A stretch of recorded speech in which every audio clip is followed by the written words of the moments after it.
نحمده ونصلی علی رسولہ الکریم اما بعد۔ محترم و مکرم ناظرین کرام، آج کی اس ویڈیو کے اندر جس مسئلے کی وضاحت کرنا چاہتا ہوں، جس مسئلے کی طرف توجہ دلانا چاہتا ہوں، وہ بھی بڑا اہم ہے، اور چونکہ تکبیر تحریمہ ہی کے مسائل چل رہے ہیں تو یہ بھی بڑا اہم مسئلہ ہے۔ اور وہ مسئلہ یہ ہے کہ جب ہم نماز پڑھتے ہیں تو تکبیر تحریمہ سے نماز شروع کرتے ہیں۔ یہاں یہ بھی سمجھ لیں کہ تکبیر تحریمہ یہ کون سی تکبیر ہے۔ تو نماز شروع کرتے وقت جو اللہ اکبر کہہ کر نیت باندھی جاتی ہے، یہ تکبیر تحریمہ ہے اور یہ فرض ہے۔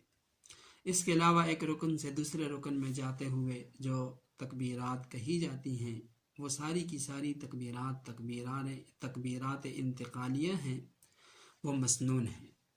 البتہ جو پہلی تکبیر اللہ اکبر کہہ کر جو نماز شروع کی جاتی ہے تو اسی کو تکبیر تحریمہ کہا جاتا ہے اور یہ فرض ہے۔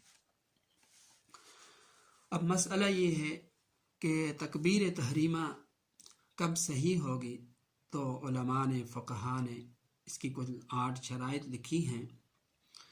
پہلی شرط یہ ہے کہ تکبیر تحریمہ نیت کے ساتھ ملی ہوئی ہو، یعنی نیت اور تکبیر تحریمہ کے درمیان کوئی ایسی چیز حائل نہ ہو جو کہ نماز کے منافی ہو۔ مثلا نیت کے بعد کسی سے بات چیت شروع کر دی، نیت باندھی ہے اور اس کے بعد بات چیت شروع کر دی، کسی سے کوئی بات کر رہا ہے، پوچھ رہا ہے، یا نیت باندھنے کے بعد کھانا وغیرہ شروع کر دیا اور اس کے بعد تکبیر تحریمہ کہی، تو یہ تکبیر تحریمہ کہنا درست نہیں ہوگا اور نماز بھی درست نہیں ہوگی۔ نمبر 2، جن نمازوں میں کھڑا ہونا فرض ہے، قیام فرض ہے، ان کی تکبیر تحریمہ کھڑے ہو کر کہنا یہ بھی ضروری ہے، یہ بھی فرض ہے۔ بیٹھ کر یا رکوع کی حالت میں یا رکوع کے قریب جھک کر تکبیر تحریمہ کہنا صحیح نہیں، اس سے نماز ادا نہیں ہوگی۔ نمبر 3، تکبیر تحریمہ نیت سے پہلے نہ ہو، یعنی اگر تکبیر تحریمہ پہلے کہی اور نیت اس کے بعد کہی تو نماز نہیں ہوگی، بلکہ پہلے نیت پھر تکبیر تحریمہ۔ نمبر 4، تکبیر تحریمہ اتنی آواز سے کہنا ضروری ہے کہ نمازی اس کو خود سن سکے، بشرطے کہ وہ بہرا نہ ہو۔ البتہ اگر کوئی گونگا ہے تو اس کے لیے تکبیر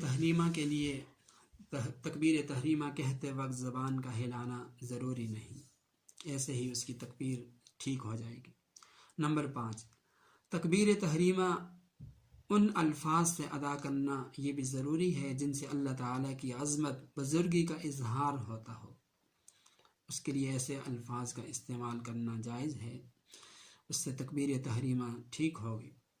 نمبر 6، تکبیر تحریمہ کہتے وقت اللہ اکبر کے حمزہ یا اکبر کے با کو لمبا نہ کرے، مثلا اللہ اکبر یا اکبر یا اکبار پڑھا جائے تو تکبیر تحریمہ درست نہیں ہوگی اور نماز بھی درست نہیں ہوگی۔ نمبر 7، اللہ اکبر کے لفظ اللہ میں جو لام ہے، لام کے بعد الف کہنا، اگر کوئی شخص لام کے بعد الف نہیں کہے گا تو اس کی تکبیر تحریمہ صحیح نہیں ہوگی۔ مثلا ایسے کہے اللہ اکبر، اللہ اکبر، تو اس طرح کرنے سے تکبیر تحریمہ صحیح نہیں ہوگی، بلکہ لام کے بعد جو کھڑا زبر ہے اس کو واضح کر کے پڑھنا اللہ اکبر، تو اس طرح ٹھیک ہوگی۔ نمبر 8، بسم اللہ وغیرہ سے تکبیر تحریمہ ادا نہ کرنا، مطلب یہ ہے کہ اگر کسی شخص نے تکبیر تحریمہ کی جگہ بسم اللہ الرحمن الرحیم پڑھ کر نماز شروع کی تو اس کی تکبیر تحریمہ صحیح نہیں ہوگی، یعنی اس کی نماز نہیں ہوگی۔